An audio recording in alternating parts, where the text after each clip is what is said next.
Hello everyone and welcome back into yet another edition here of the GSMC Dead Ball Sports Podcast, brought to you as always by the GSMC Sports Network. My name is Christopher Shepard. Thank you all for tuning in on this lovely Wednesday afternoon and for our midweek edition of this week's set of shows. We should have a good one. We're continuing with our off-season guides for all the eliminated playoff teams, starting off with a divisional round participant and a wildcard round participant, the Bucs and the Rams respectively. Then we'll be doing, as always, our midweek NBA power rankings. Really excited about that. Could be some controversial picks ahead of the trade deadline, but it could be exciting after, the trade deadline and the event of the All-Star Weekend. And then we're going to play a little bit of a game here on the podcast, playing a little bit of NFL QB matchmakers, seeing which potential free agent QBs could end up where. And then last but not least, an interesting segment talking about how the defending champion Boston Celtics, now in a 4-game winning streak, can head into the trade deadline. Already made a pretty astute move money saving wise, but how they could continue to navigate the trade deadline in its final hours and actually make an addition to their team that makes sense after the Jaden Springer move. But before we get into any of that fun stuff, I do want to remind you, as always, to like, follow, and subscribe to the show on the network if you haven't done so already and want to keep up to date with new content such as this and all the shorts you release for our shows. But if you want to contribute and interact with our shows a little bit more directly, avail yourselves to the Super Chat, Super Thanks, and Super Stickers features here on YouTube, as well as our website, gsmcpodcast.net, to leave any opinions, feedback, or input you have for the show, and I will gladly read them on air because I love interacting with you guys. Tips and donations are also genuinely appreciated, but anything you do for our network is genuinely appreciated by all. Just makes our shows that much more interactive and thus that much better as a whole. But without further ado, let us jump right into our first segment, talking more about some off-season guides here, specifically for a wild card team that looked like they could have made a deep run in the postseason as a dark horse, but ultimately came up short against the ultimate dark horse of this season's playoffs, the Washington Commanders. And it's the Tampa Bay Buccaneers we're talking about.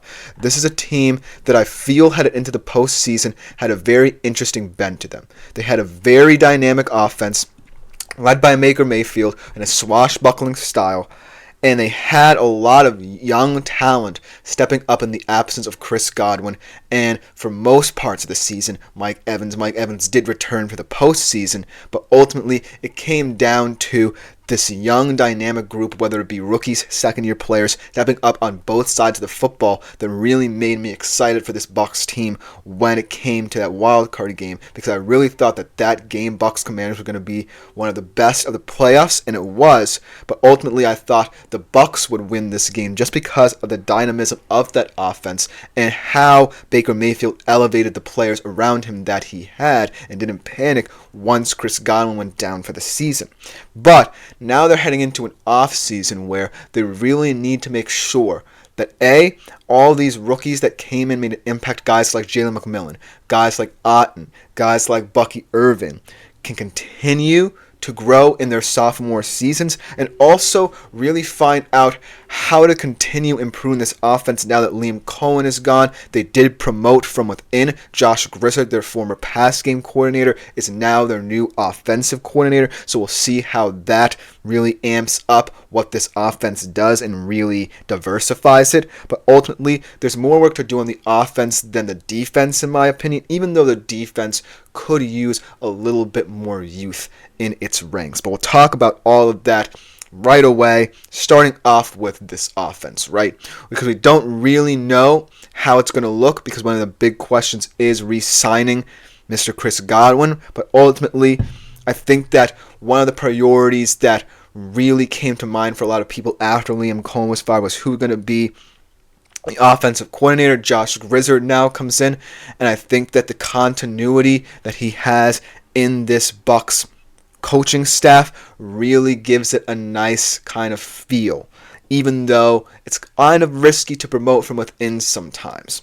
But I do like the hire. I do like the replacement just because it offers Baker Mayfield yet another guy invested in his quote-unquote career revamp yet again. But this is an offense, right, that under Cohen did average 28.6 points per game in 2024, which is actually the second most in franchise history. So keeping up that point total is going to be difficult next year without Liam Cohen, but if there's any offense I trust, it could be the Tampa Bay Buccaneers just because of how Baker Mayfield has improved his game. But it's not just all about Baker Mayfield. And it's not just all about the big question of re-signing Chris Godwin, which we'll get to in a minute. It's about this offensive line as well, right? Especially one of the bookend tackles that really improved this season, Luke Goedeke at the right tackle position. And re-signing him, this is the last year of his rookie deal, is vital for the protection of Baker Mayfield, and especially since he loves to create out of structure, and I could see more of that in his game next year. He had an 89.5% pass block win rate last year, really very much improved, and I feel like if you're the Buccaneers, you want to retain as much offensive line depth as well, because it's not just about the weapons that Baker Mayfield has at his disposal and how young or experienced they'll look next year, depending on the Chris Godwin situation, but it's about maintaining this line. This line has steadily improved. They're a line that includes Tristan Wirfs, one of the best tackles in the game, and can be very versatile, and Luke Goedeke improving this season really means a lot for their development in the years ahead. So in the final year of his rookie deal, look for the Bucs to try and get this deal done as quickly as possible to ensure that Baker Mayfield is as protected as possible and not just, always creating out of structure, because it's nice when he does, but you don't want it to happen too often, especially considering how many weapons you're incorporating into this offense. And then, now let's get into the Chris Godwin situation. This is a situation where, even though you can justify re-signing him, I don't necessarily think it will be the best thing, right? Because if you look at the weapons outside of Chris Godwin and Mike Evans on this offense, and you look at their age, I feel like there's very limited options. Yes, Kate Otten is a brilliantly reliable tight end, but how will he improve in his second season in the league? How about a guy like Jalen McMillan? If they do resign Chris Godwin, Jalen McMillan probably won't play with the same confidence he did without him, and ultimately he's a guy you might want to get more touches in this offense. But ultimately, I feel like the continuity of this Buccaneers team does matter a little bit, and I do think that they will re-sign him, but I'm not sure it's the wisest decision considering all the young talent you're bringing in, especially in the backfield. Bucky Irving really made a name for himself, and I do feel like in order to alleviate some of the pressure on Baker Mayfield, Grizzard might want to incorporate a more run-heavy set to this offense. And I feel like they have the offensive line capable of doing that, but ultimately it's going to come down to whether or not they feel like the youth they have in this offense really can continue to step up without a guy like Chris Godwin. Because while Chris Godwin and Mike Evans have been one of the most dynamic wide receiver tandems in the league, they're aging. They're in their 30s now. And you have to start considering, if you're the Buccaneers, who are going to be the replacements for these stalwarts of your franchise. And if it's Baker Mayfield who you're investing in the QB position, how does that factor into how you build around him as a result?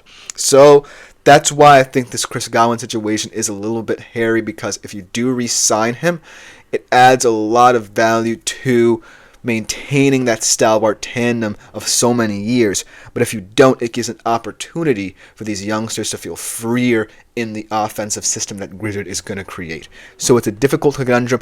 I say don't re-sign him just because I want to see what this team will look like if Jalen McMillan is given more of a chance at the wide receiver 2 position and Kate Otten gets a little bit more targets as well. But then on the defensive side of the football, they're also aging as well.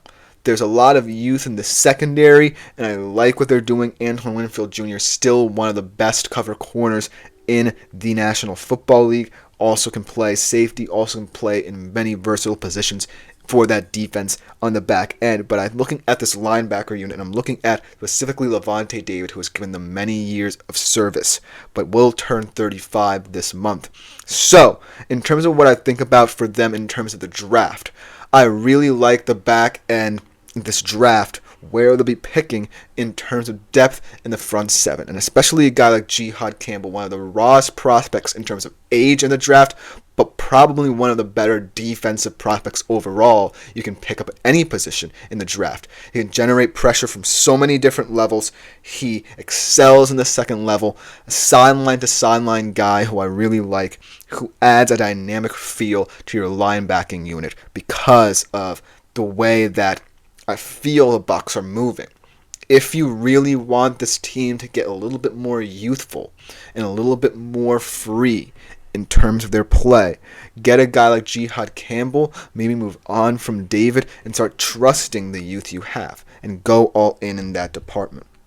So I feel like as well they could potentially go corner to shore up that position group, because as well as a guy like Goedeke offensively who you want to re-sign, Zion McCollum is also entering the final stages of his rookie deal, and he's been an up-and-down performer for you.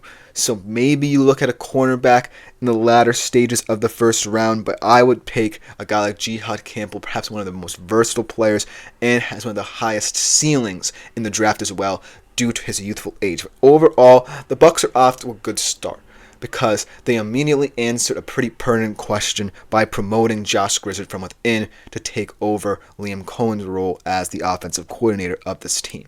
But if you re-sign Goedeke, I like that because you care about the protection of Baker Mayfield as well as the weapons around him. And whether or not you do or don't re-sign Chris Godwin, I still like the tenor of this wide receiving core, because it gives a chance to guys like Jalen McMillan. It gives a chance to a guy like Kate Otten, a brilliantly reliable tight end, like I said. But ultimately, I really think that this Bucs offseason is all about retaining players who you feel can add to the youthfulness of this team, and then in the draft, really diagnosing guys potentially defensively more so than offensively that can build on that as well. But let me know what you think if you're a Bucs fan, an NFL fan in general, about this Bucs squad heading into next season, what you think they need to do, because coming next, we transition to a divisional round participant in the Los Angeles Rams, a truly incredible story, especially considering now what's happening with them in the offseason and really what could happen in the future of a lot of different position groups around this roster. But we'll be right back after this short break to talk about it to a further extent. I feel like I'm losing my mind. Is everybody in the world blind?